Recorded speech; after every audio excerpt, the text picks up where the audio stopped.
இருபத்தஞ்சு முறுக்கு மந்த்ரா கடலை எண்ணெயில நானே பண்ணுது ஒரு சேலஞ்ச். உங்களால இந்த மாதிரி முறுக்கு செய்ய முடியுமா? மந்த்ரா கடலை எண்ணெயில முறுக்கு செஞ்சு பாருங்க. ஓகே.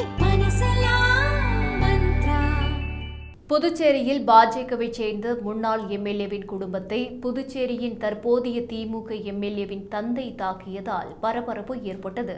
புதுச்சேரி பாஜக எம்எல்ஏ கிருஷ்ணமூர்த்தி சில வருடங்களுக்கு முன் மரணமடைந்ததால் அவரது மனைவி மற்றும் குழந்தைகள் முதலியோர் பேட்டையில் வசித்து வந்தனர்.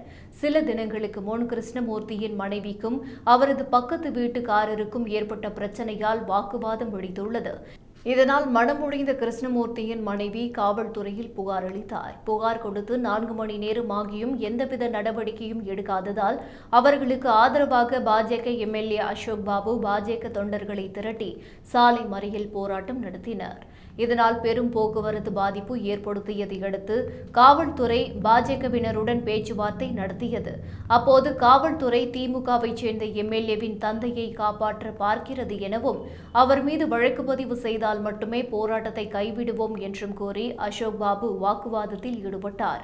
இதையடுத்து திமுக எம்எல்ஏ சம்பத்தின் தந்தை மீது காவல்துறை வழக்கு பதிந்தது. ஆனால் இதற்கு எதிர்ப்பு தெரிவித்து சம்பத்தின் ஆதரவாளர்கள் மறியல் போராட்டம் நடத்த ஆரம்பித்தனர்.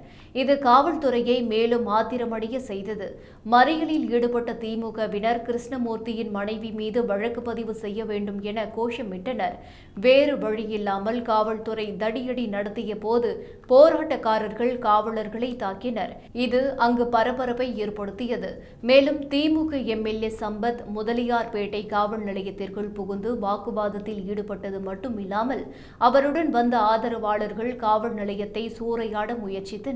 இதனால் அங்கு காவலர்கள் குவிக்கப்பட்டனர். ஒரே நாளில் பாஜக மற்றும் திமுக ஆதரவாளர்கள் நடத்திய போராட்டத்தால் புதுச்சேரியில் பதற்றம் ஏற்பட்டது.